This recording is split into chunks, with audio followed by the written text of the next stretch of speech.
This 10,000 year clock is another story that I saw it on Instagram. This is something that apparently Jeff Bezos invested in this 10,000 year clock. The idea to build a monument scale, multi-millennial, all mechanical clock as an icon to long-term thinking came from computer scientist Danny Hills and was published in the form of an email to friends.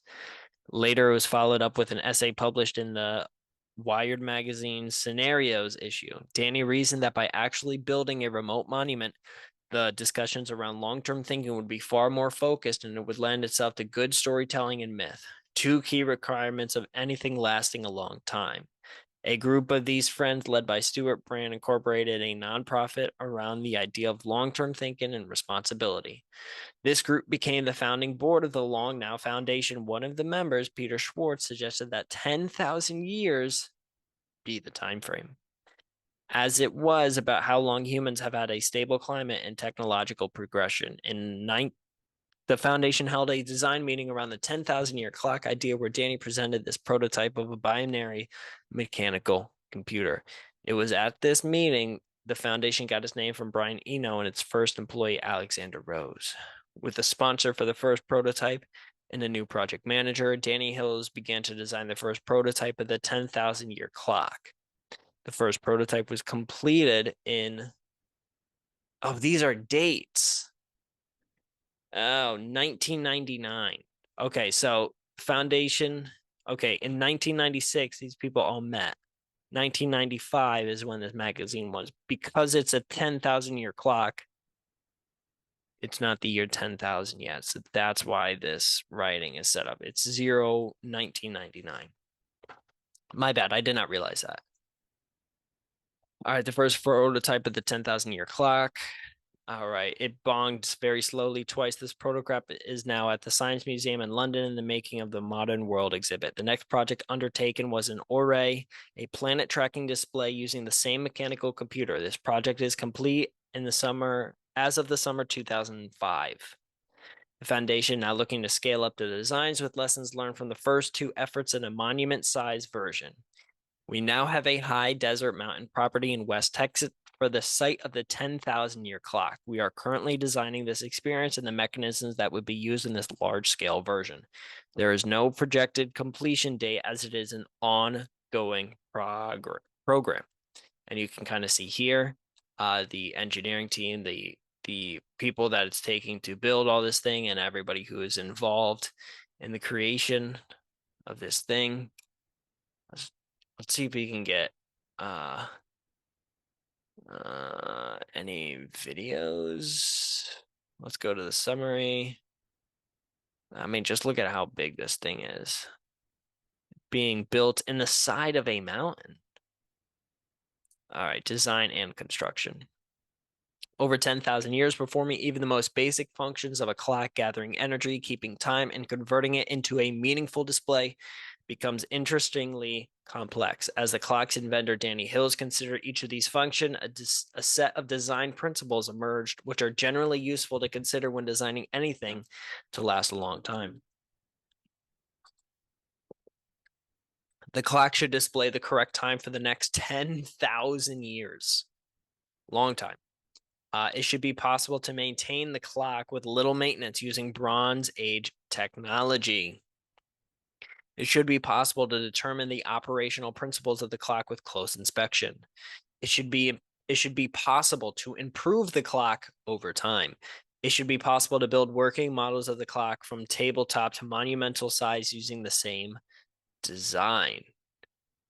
You'll see all these principles reflecting through the design of this clock.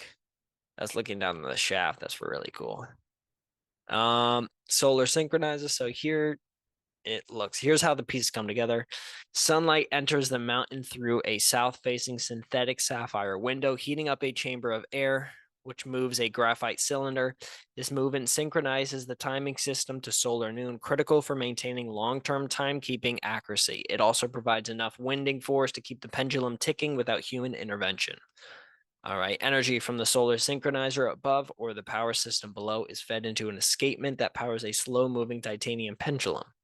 This timing system is kept from drifting by corrections from the solar synchronizer and the equation of time cam. The timing system is connected to a series of display made up of dials and mechanical calendars. Visitors wind a wheel to advance the dials, which stops when it reaches the present moment. The clock always knows what time it is, but only shows you when you wind it. The chime generator is a mechanical computer that rings 10 bells, a different order each day someone winds the clock for 10,000 years. The generator is made up of a cascading series of Geneva wheels, which create intermittent motion, a bell ring out of continuous rotation from the power system. When the chimes are ringing, a geared speed governor spins up and moderates energy coming out of the power system.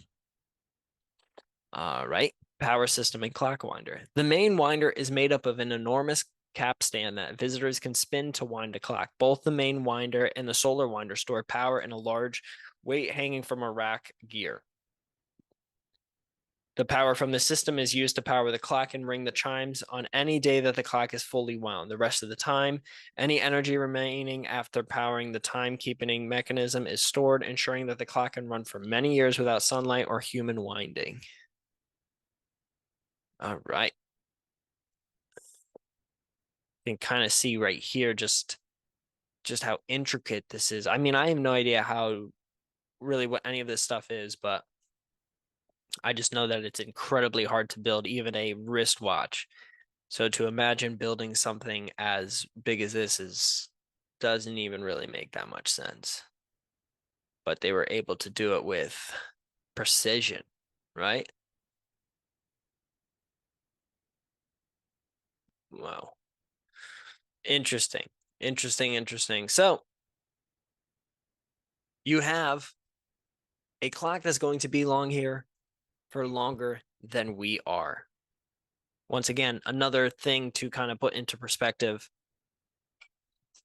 what we are, like what our life is, right?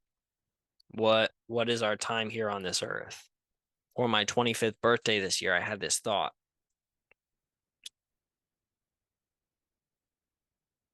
I'm either so there's two options.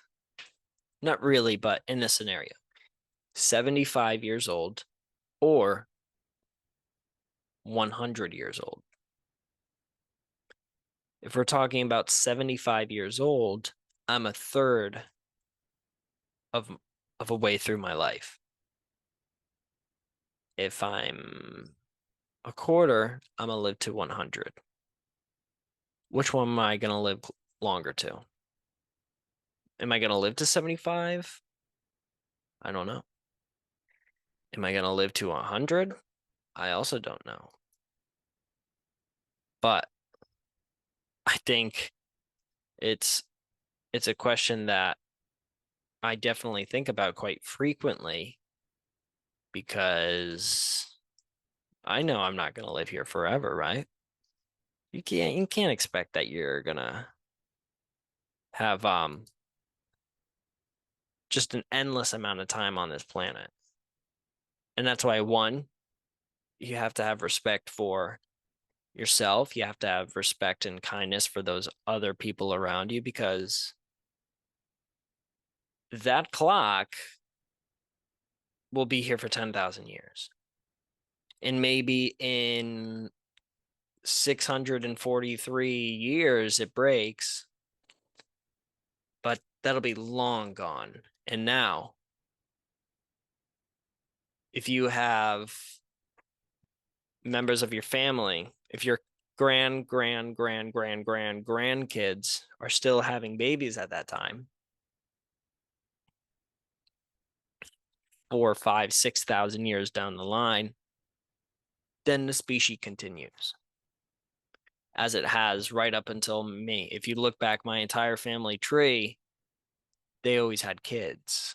And that's the reason why I'm here. If there was a time when they got eaten by a woolly mammoth, somebody slipped on a banana peel and broke their hip, and then they were like, you know what? I'm too old anyways. I'm not gonna have kids. Like even something as simple as that, being like, hey, I have a really good career. I'm just gonna focus on that and not have kids. Something like that can take out a bloodline, you know, especially a genetic. bloodline as well. So it is important to think about this stuff. At least I think, and it's important to think about treating others around you with respect, with the idea of, hey, there's not many of these planets out there in the universe. There's not many opportunities that you're going to get to be with a random person at a Big Y, random person at a Publix, a random person at a Costco in the year 2023 as we know it. There's been a lot of different people who have lived on this earth, and I'm very thankful that I'm living right now and not in 1128. I'm glad I'm living right now, and I'm glad I'm able to speak to you.